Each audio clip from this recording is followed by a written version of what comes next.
Hello students, welcome to my class. Today I am going to teach you chapter 10, The Beggar, from your book Moments.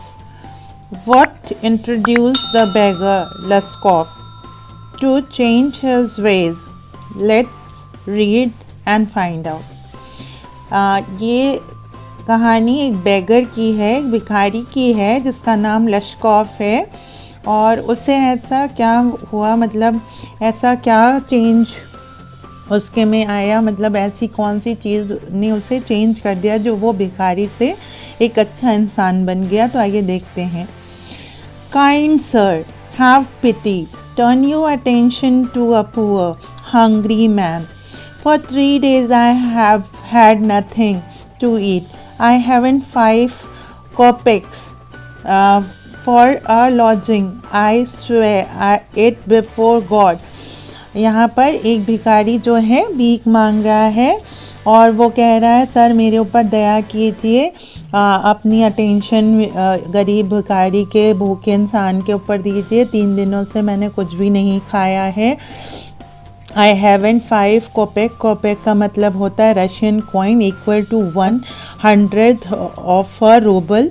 तो यहाँ पर Russian coin होता है कि मेरे पास lodging के लिए, रहने के लिए पैसे नहीं है। I swear it before God, और मैं भगवान की कसम खाता हूँ। For 8 years I was a village school teacher and then I lost my place through introduce. I fell a victim of calumny. It is a year now since I have had anything to do. वो कहते हैं कि मैं school teacher था, लेकिन मैं जो है गलत आदतों का शिकार बन गया और जिसकी वजह से मुझे स्कूल से निकाल दिया गया। और अब मेरे पास कोई भी चीज़ करने के लिए नहीं है, इसीलिए मैं भिखारी बन गया हूँ।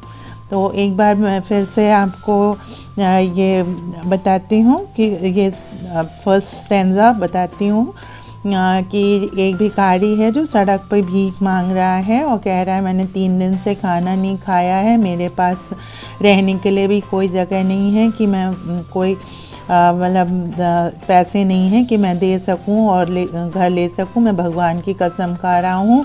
और मैं 8 साल तक मैं एक स्कूल टीचर रहा, लेकिन मैं गलत संगत में पड़ गया और इसकी वजह से मुझे स्कूल से निकाल दिया।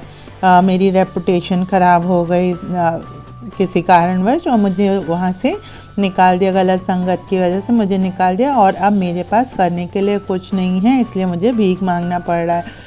The advocate Sergei looked at the ragged fawn coloured overcoat of the suppliant, at his dull drunken eyes, at the red spot on either cheek, and it seems to him as if he had seen this man somewhere before.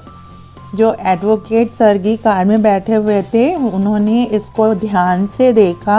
इसका fawn face, जो fawn coloured overcoat है, और जो ये आदमी है, और इसकी जो डल ड्रंकन आइज़ हैं और रेड स्पॉट्स हैं चीक्स पे, ये सब जो बहुत ध्यान से उन्होंने देखा तो उन्हें लगा कि इस आदमी को उन्होंने पहले भी कहीं देखा है।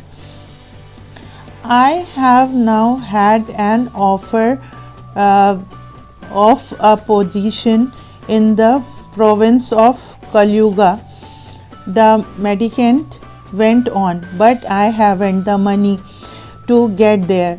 Help me kindly. I am ashamed to ask, but I am obliged to by circumstances. I have now had an offer of a position in the province of कहते हैं कि मेरे पास ये है, लेकिन मैं अभी, मेरे पास पैसे नहीं है, मेरे पास ऑफ़र आया हुआ है, लेकिन मैं ये नहीं कर सकता हूँ, अभी कर नहीं सकता, उस ऑफ़र को मैं एक्सेप्ट नहीं कर सकता हूँ। द मेडिकेंट वेंट ऑन, बेगर बोलता गया, और मुझे कुछ पैसे दे दीजिए, काइंडली मुझे हेल्प करिए, and I will be very oblige. Sergei's eye fell on the man's overshoes, one of which was high and the other low, and he suddenly remembered something. सर्गी जो है, जो एडवोकेट है, वो उसकी आंखें उसके बेगर के जूते पे जाती हैं, और जैसे ही वो जूता देखता है तो उसको कुछ याद आ जाता है। एक थोड़ा ऊंचा था, एक नीचा था, ये देखते ही उसे कुछ याद आ जाता है। क्या याद आता है ये देखते हैं। Look here, it seems to me I met you the day before yesterday in Sadovaya street, he said, but you told me then that you were a student who had been expelled and not a village school teacher. Do you remember? तो सर्गी ने कहा कि मेरी तरफ देखो, मैं तुमसे एक दिन पहले मिला था सदोव्या स्ट्रीट में, सड़क पर। वहाँ तुमने बताया था कि तुम स्टूडेंट हो और तुम्हें स्कूल से निकाल दिया गया था। तब तो तुमने नहीं बताया था कि तुम स्कूल टीचर हो। तुम्हें याद आया? No, that can't be so, mumbled the beggar, taken aback. I am a village school teacher, and if you like, I can show you my papers. वो इतना ज़िद पे आ गया और मतलब हकलाते हुए बोला कि नहीं, मैं जो है, मैं स्कूल टीचर ही, विलेज स्कूल टीचर, गांव का एक स्कूल का टीचर हूँ, और अगर आपको विश्वास ना हो मैं आपको पेपर्स भी दिखा सकता हूँ। Have done with lying? You called yourself a student and even told me what you had been expelled for. Don't you remember? तो वो हड़काते हुए बोलते हैं कि अब झूठ बोलना बंद करो। मुझे तुमने अच्छे से बताया था कि तुम्हें किस लिए, तुम कॉलेज के स्टूडेंट थे और तुम्हें किस लिए स्कूल से निकाला गया था। क्या तुम्हें कुछ भी याद नहीं? सर्गी flushed and turned from the ragged creature with an expression of disgust. सर्गी बहुत तेज से, उनको गुस्सा आया, वो शांति की तरफ से एकदम गुस्से से लाल होने लगे, बहुत ज़्यादा तेज गुस्सा, एग्रेशन आया। This is dishonesty, my dear sir, he cried angrily. This is swindling. I shall send the police for you, damn you. इतना गुस्सा आया सर्गी को। कहते हैं कि ये डिसऑनेस्टी है, ये गलत है, और वो बहुत कस के चिल्लाए। कहते हैं मैं पुलिस को बुलाऊंगा, मैं तुम्हें स्क्रैंडलिंग की वजह से, चीटिंग, लोगों को चीट करने की वजह से मैं पुलिस को दे दूंगा। Sir, he said, laying his hand on his heart, the fact is I was lying, I am neither a student nor a school teacher. अब वो सच बोलने लगा। कहते हैं कि सर, अपने हार्ट पे, वो दिल पे हाथ रख के कहते हैं कि सर ऐसा है, मैं सच बताता हूँ, ना ही मैं स्टूडेंट हूँ, ना ही मैं स्कूल टीचर हूँ। ऑल दैट वॉज फिक्शन, और ये सब बनावटी था। Formerly I sang in a Russian choir and was sent away for drunkenness, और मैं रशियन कॉयर के लिए गाता था, लेकिन मुझे गंदी आदत थी शराब पीने की, इसलिए मुझे निकाल दिया गया। But what else can I do, और फिर मैं क्या करता? I can't get along without lying, और फिर मुझे कोई, अगर मैं कहूँ कि मुझे शराब पीने की वजह से कॉयर से निकाल दिया तो मुझे कोई नौकरी भी नहीं देगा, इसलिए मैं क्या करता, इसलिए मैंने झूठ बोलना शुरू कर दिया। No one will give me anything when I tell the truth, अगर मैं सच कहूँ तो मुझे कोई भी कुछ भी नहीं देगा।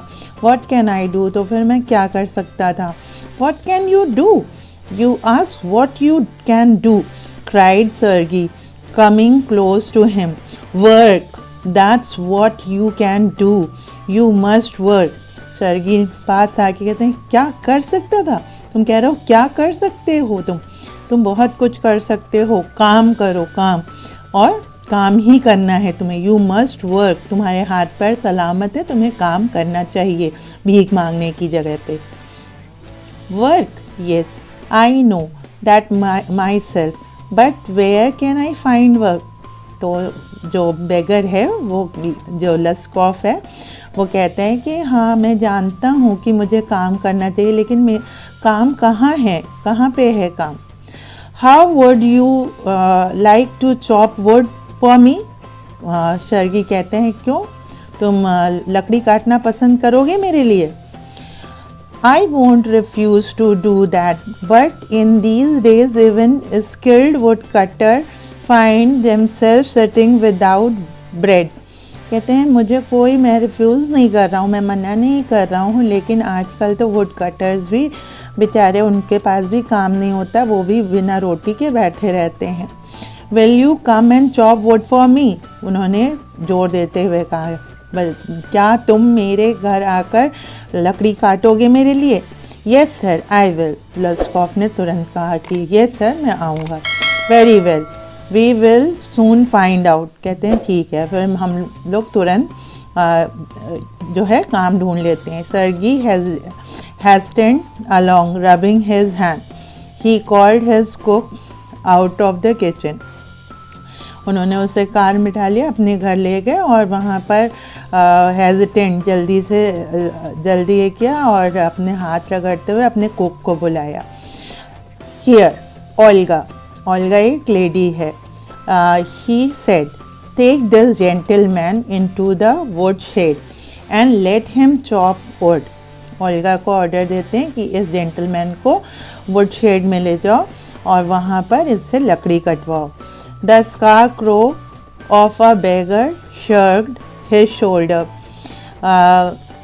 as if in perplexity and went irresolutely after the cook. यहाँ पर बेगर जो है वो स्कारक्रो की तरह दिख रहा है, लूज एकदम, जो खेत में लगाए जाते हैं, जो बजूका टाइप के होते हैं जो कौवे उड़ाने के लिए, वैसा उसका हुलिया है। एज इफ इन परप्लेक्सिटी क्या होता है, स्टेट ऑफ बीइंग पजल्ड और bewilderment एंड वेंट irresolutely का मतलब हेजिटेटिंग, वो हेजिटेट करता हुआ पीछे पीछे चला गया ओल्गा के।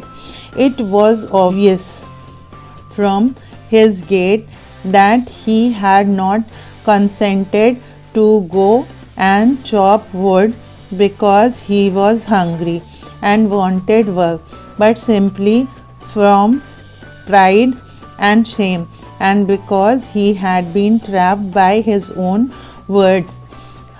इसका ये मतलब नहीं था कि वो जानबूझकर मतलब आया था कि वो लकड़ी काटेगा या वो भूखा है या कुछ, ये उसकी प्राइड थी कि वो अपने जाल में खुद ही फंस गया था। वो जो झूठ बोल रहा था, झूठ पकड़ा गया था और उसने कबूल किया था कि वो एक म्यूज़िशियन था बैंड में और वो गाना गाता था और इस वजह से वो निकाला गया। उसने सच बोला और अपने ही जाल में खुद फंस गया। It was obvious too that his strength had been undermined by vodka and that he was unhealthy and did not feel the slightest inclination for toil. अब ये बात भी सच थी कि उसमें स्ट्रेंथ बिल्कुल भी नहीं बची थी, जैसा कि यहाँ पहला वर्ड यूज़ किया गया स्कारक्रो, तो उसके में स्ट्रेंथ ज़रा सी भी नहीं बची हुई थी वोडका पीने की वजह से। ये वोडका शराब होती है, शराब पीने की वजह से उसमें स्ट्रेंथ बिल्कुल भी नहीं बची थी, वो बिल्कुल हेल्दी नहीं था, उसमें स्लाइटेस्ट स्ट्रेंथ भी नहीं थी, थोड़ी सी भी ताकत नहीं बची थी कि वो कुल्हाड़ी उठाकर लकड़ी चॉप कर सके, लकड़ी काट सके। Sergei hurried into the dining room. Sergei जो है एडवोकेट जो है वो डाइनिंग रूम में जाते हैं। From its window one could see the wood shed, वहाँ से वुड शेड दिखाई पड़ता था। And everything that went on in the yard, वो वहाँ से सारी चीज़ें देख रहे थे यार्ड में क्या हो रहा है। Standing at the window Sergei saw the cook and the beggar came out into the yard. उन्होंने देखा जब कुक ओल्गा और जो लस्कॉफ हैं वो यार्ड में आते हैं बाय द बैक डोर, पीछे के दरवाजे से, and make their way across the dirty snow to the shed. फिर वहाँ पे गंदा बर्फ गिरा है, फिर शेड में आ जाते हैं। Olga glared wrathfully at her companion, shoved him aside with her elbow, unlocked the shade and angrily banged the door. वो मतलब ये करती है अपने कंपेनियन को हल्के से एल्बो से धक्का देती है और फिर दरवाज़ा खोलती है और फिर उसके बाद दरवाज़ा बंद कर देती है. Next he saw the pseudo teacher sit himself on a log and became lost in thought with his red cheek resting on his. Next what he saw, the pseudo teacher जो है टीचर हैं वो जो हैं वो बैठे हुए हैं और बैठ के मतलब अपनी ही दुनिया में खोए हुए हैं लाला से. The woman flung down an axe at his feet, spat angrily and judging from the expression of his lips began to scold him. और फिर जो औरत है वो बहुत कस के मतलब एक्स को जो कुल्हाड़ी है उसको उसके पैरों में पटकती है और उसे डांटती है. द बेगर irresolutely pulled मतलब hesitantly pulled the billet. billet क्या होता है?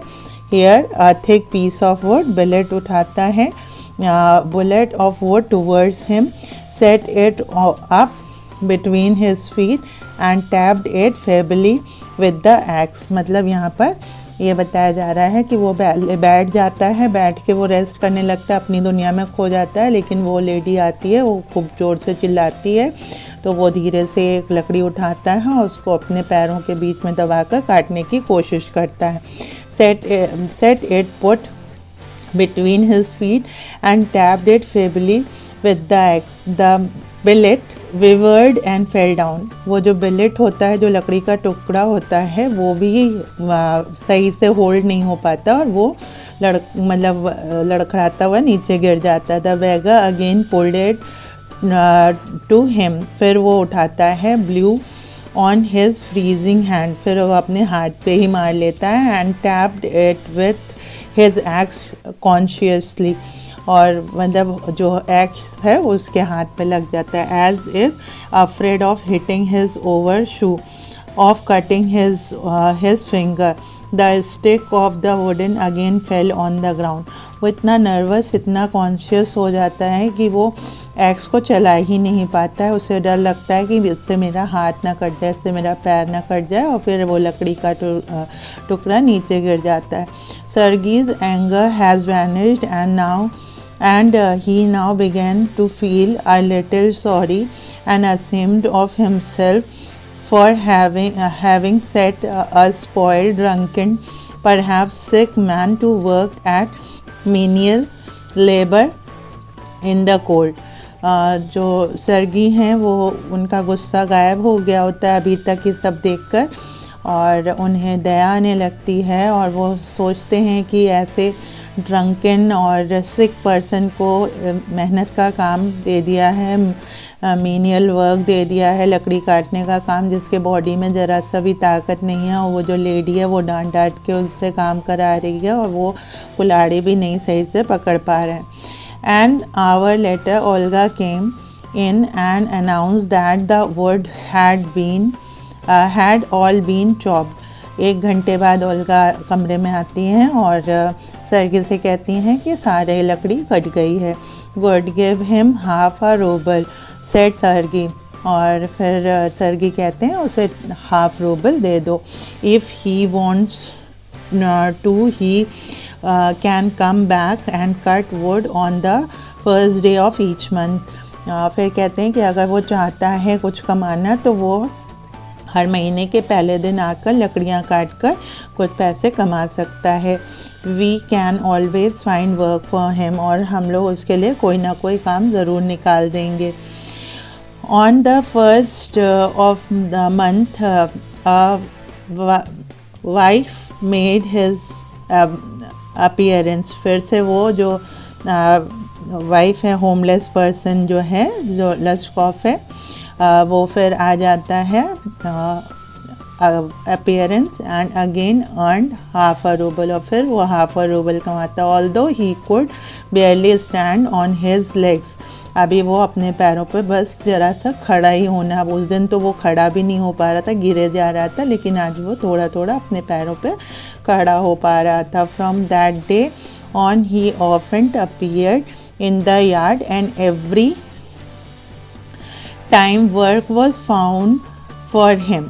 और हर मतलब महीने के पहले दिन वो आ जाता था और कोई ना कोई काम उसके लिए ज़रूर सरगी तैयार रखते थे। Now he would shovel snow मतलब remove snow. Now put the wood shed in order, लकड़ियाँ सही से लगा देता। Now beat the dust out of the rags, गंदगी हटा देता था। एंड मैट्रेसेस साफ कर देता था। Every time he received from 20 to 40 kopecks. I have told you the meaning of kopecks, Russian coin.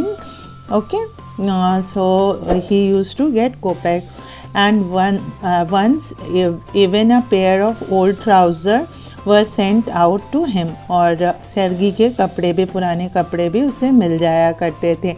When Sergey moved into another house, he hired him to help in the packing and hauling of the furniture. जब सर्गी ने घर change किया तो उसे higher कर लिया लश्कोफ को, जिससे पैकिंग करके और उठाने चढ़ाने में, फर्नीचर्स को इधर उधर पहुंचाने में उसने हेल्प किया। This time the wife was sober, gloomy and silent. अब जो वाइफ था, जो होमलेस पर्सन था, लश्कोफ जिसका नाम है, वो सोबर लग रहा था, ग्लूमी लग रहा था और साइलेंट था, क्वाइट था। He hardly touched the furniture and walked behind the wagon, hanging his head, not even making a pretense of appearing busy। मतलब बड़ी शांति से वो काम कर रहा था। He only shivered in the cold and became embarrassed when the caterers jeered at him for his idleness, his feebleness, and his tattered fancy overcoat. After the moving was over, Sergey sent for him. तो वहाँ पे मतलब वो चुपचाप काम कर रहा था। अभी भी उसमें बहुत ज़्यादा ताकत नहीं थी, लेकिन पहले से वो ठीक हो चुका था और वो खाली फर्नीचर्स को टच कर रहा था। वो ज़्यादा उसमें ताकत नहीं लगा पा रहा था, लेकिन जो और लोग थे उसका मतलब उसे ठंड बहुत तेज़ लग रही थी और उसे एम्बैरसिंग फ़ील हो रहा था। लोग उसका जो उसकी कमज़ोरी और उसका मजाक बना रहे थे, वो उसकी वजह से एम्बैरस फील कर रहा था। लेकिन Sergei after the moving was over, Sergei sent for him. Sergei ने ये सारी चीज़ें, फैंसी ओवरकोट और टैटर्ड मतलब हिज टैटर्ड फैंसी ओवरकोट भेज दिया। Well, I am happy that my words have taken effect, he said, handing him a ruble। हाथ में रुपया पकड़ाते हुए सर्गी ने कहा कि मेरे वर्ड्स तुम्हारे ऊपर काम कर रहे हैं, इसकी वजह से मैं खुश हूँ। Here's for your pain, ये जो तुमने दर्द लिया है, परेशानी ली है, ये तुम्हारे लिए। I see you are sober and have no objection to work. What is your name? अब उसने पूछा, कहते हैं तुम सोबर लगने लगे हो और तुम्हें काम करने में कोई हिचकिचाहट नहीं है, अब तुम्हारा नाम क्या है बताओ। Lushkoff. Well Lushkoff, I can now offer you some other cleaner employment, can you write. कहते हैं अच्छी बात है लश्कोफ, और मैं अब तुम्हारे लिए इससे अच्छा काम बताने जा रहा हूँ, क्या तुम लिख सकते हो। तो वो कहता है आई कैन, हाँ मैं लिख सकता हूँ। Then take this letter to a friend of mine tomorrow and you will be given some copying to do. Work hard, don't drink and remember what I have said to you, goodbye. वो कहते हैं ये चिट्ठी ले लो और कल तुम मेरे दोस्त के यहाँ चले जाना, वहाँ पर तुमको कॉपी करने की का काम दिया जाएगा। कुछ कागज़ होंगे, उनको कॉपी करना होगा, वहाँ पे खूब मेहनत करके काम करना, शराब मत पीना और इस हमेशा मेरी बात याद रखना, गुड बाय। बाय बाय कर देते हैं। Pleased at having put a man on the right path, Sergei tapped kindly on the shoulder and even gave him his hand at parting. Lashkov took the letter and from that day forth come no more on the yard for work. और बहुत खुश थे सर्गी कि उन्होंने एक गरीब इंसान को, एक गलत इंसान को, एक भिखारी को सही रास्ते पे वो ले आए और उन्होंने लश्कोव के पीठ थपथपाई, हाथ मिलाया और लश्कोव भी वो चिट्ठी लेके वहाँ से चला जाता है और फिर कभी भी वो महीने के पहले दिन यार्ड में काम करने के लिए नहीं आता है. 2 years went by. Then one evening, as Sergei was standing at the ticket window of a theatre paying for his seat, he noticed a little man beside him with a coat collar of curly fur and a worn seal skin cap. एक 2 साल बाद एक शाम सर्गी cinema hall के बाहर मतलब theatre के बाहर अपनी टिकट लेने के लिए खड़े थे तो उन्होंने देखा एक छोटा आदमी उनके बगल में खड़ा है. उसने जो कॉलर वाली कोट पहन रखी है, कर्ली फर है उसने, और एक कैप पहन रखी है सील स्किन की. The little individual timidly asked the ticket seller for a seat in the gallery and paid for it in a copper coins. और उसने भी टिकट खरीदी और गैलरी के लिए टिकट मांगी और उसके लिए कॉपर कॉइन्स दी. Lushkov, is that you? Cried Sergei. Sergei ने उसे पहचान लिया और कहा, लश्कोव ये तुम हो? Recognising in the little man his farmer would chopper. अब वो पहचान गया था. फिर पूछता है, हाउ आर यू? तुम कैसे हो? What are you doing? How is everything with you? कैसे मतलब हाल चाल पूछते हैं कि कैसे हो, क्या कर रहे हो, कैसे चल रहा है तुम्हारा. All right, I am a notary now and M paid 35 roubles a month. कहते हैं मैं अब बिल्कुल सही हूँ और मैं नोटरी का काम करता हूँ, मुझे 35 रूबल्स पर मंथ मिलते हैं. Thanks heaven, that's fine. I am delight for your sake. I am very very glad Lushkov. You see you are my godson in a sense. Sergei बहुत खुश होते हैं और कहते हैं मैं बहुत डिलाइट हूँ, मैं बहुत खुश हूँ वो तुम्हारे लिए.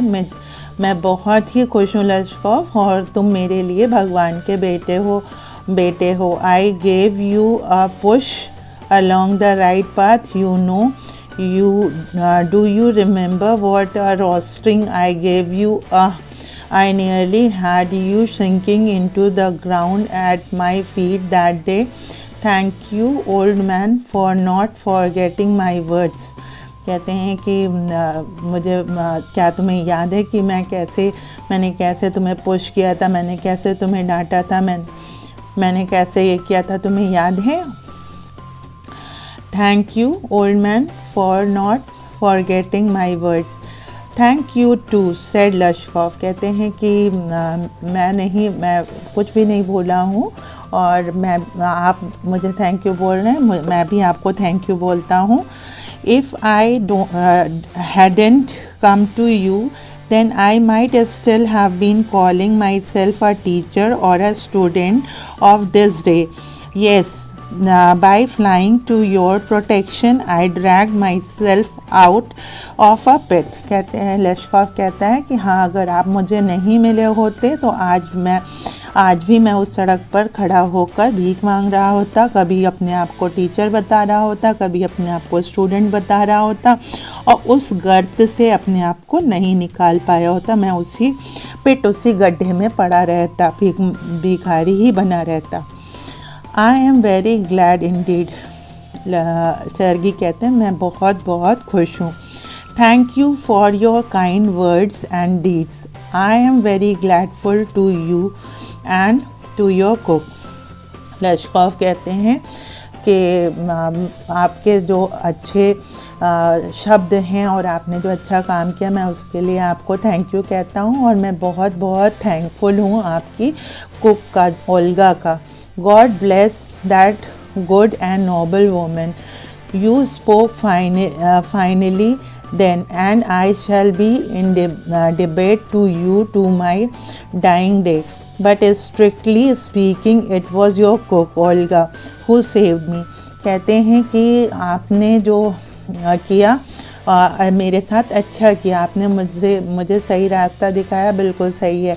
लेकिन मैं अगर शुक्रिया अदा ना करूं तो मैं हमेशा कर्जदार रहूँगा उस लेडी का, मतलब आखिरी दिन तक मैं कर्जदार रहूँगा, क्योंकि उस लेडी ने जो किया है वो और कोई नहीं कर सकता, उसने मेरी जान बचाई है। How is that? अब सर्गी को समझ नहीं पाते हैं, वो पूछते हैं ये कैसे। When I used to come to your house to chop wood, she used to begin, "Oh, you shot you! Oh, you miserable creature! There's nothing for you but ruin." And then she would sit down opposite me and grow sad, looking into my face and weep. "Oh, you unlucky man! There is no pleasure for you in this world, and there will be none in the world to come. You drunkard, you will burn in hell. Oh, you unhappy one!" And so she would cry on. You know, in that strain, I can't tell you how much misery she suffered, how many tears she shed for my sake. But the chief thing was she used to chop the wood for me. Do you know, sir, that I did not chop one single stick of wood for you. She did it all. Why this saved me, why I changed, why I stopped drinking at the sight of her, I can't explain. I only know that owing to her words and noble deeds, a change took place in my heart. तो लश्कॉफ बताते हैं कि वो जब भी सर्गी के घर आते थे तो ये औरत उन्हें खूब बुरा भला जितना बुरा भला कह सकती थी कि तुम किसी काम के नहीं हो, तुम्हारे मरने पे भी कोई नहीं आएगा, तुम किस मतलब बहुत बड़े नशेड़ी हो, तुम्हारी ज़िंदगी बर्बाद है, तुम्हारी ज़िंदगी नर्क है, बहुत उल्टा सीधा बोलती थी और खूब रोती भी थी बैठ के। और रोते रोते वो सारी लकड़ियाँ काट देती थी, एक भी लकड़ियाँ इनको नहीं काटनी पड़ती थी और वो जो पैसे होते थे वो इनको मिल जाते थे। खुद लकड़ी काट कर जाती थी और कह देती थी कि लश्कॉफ ने लकड़ी काटी है या कोई भी काम है वो किया है। इस तरीके से वो इस लड़के की मदद करती थी और उस औरत की वजह से ये चेंज इनके अंदर आया। जब उन्होंने देखा कि ये बिना स्वार्थ के मेरी मदद करती जा रही है और मुझे चेंज करना चाहती है, तो ये चेंज आया। I only know that owing to her words and noble deeds, a change took place in my heart. She set me right and I shall never forget it. उन्होंने मुझे सही रास्ता दिखा दिया, सही रास्ते पे ला दिया। भले ही 100 गालियाँ उन्होंने दी हों, लेकिन उन्होंने मुझे सही रास्ते पे लाकर ही छोड़ा। However, it is time to go now. कहते हैं अब जाने का समय हो गया है। There goes the bell, और वह उसी समय घंटी बजती है। लश्कॉफ board and departed in the gallery, और लश्कॉफ ने बो किया, झुक कर, जैसे हम लोग प्रणाम करते हैं वैसे ही फॉरेन में बो करते हैं, और बो करके सर्गी को वो वहाँ से चला जाता है। So in this way Lushkoff has been change to a nice person. लेकिन यहाँ पर लश्कॉफ ने फिर से चीटिंग की है, लेकिन ये चीटिंग उसके बेनिफिट में है, वो अच्छा बना और ओल्गा की वजह से बना। लेकिन ओल्गा का बहुत बड़ा हाथ है। ओल्गा ने अपने मालिक को कभी नहीं बताया कि वो इतनी मेहनत करती है, वो चाहती थी कि आदमी सुधरे और उसने सुधार दिया। शर्गी सोचते रहे कि मैंने ही सुधारा है, नहीं, एक इंसान नहीं, 2 इंसानों ने मिलके लश्कोफ को सुधारा। तो hope that you have understood this story. This is a wonderful story written by Anton Chekhov, and this story has a great meaning. A person should be very hardworking from childhood to his old age, because only work is counted in this world. So I hope you have understood the chapter. If you have any query or if you have any suggestion, you can write in the comment box. I will definitely reply you. And keep on reading, keep on enhancing your knowledge. See you in the next video. Thank you.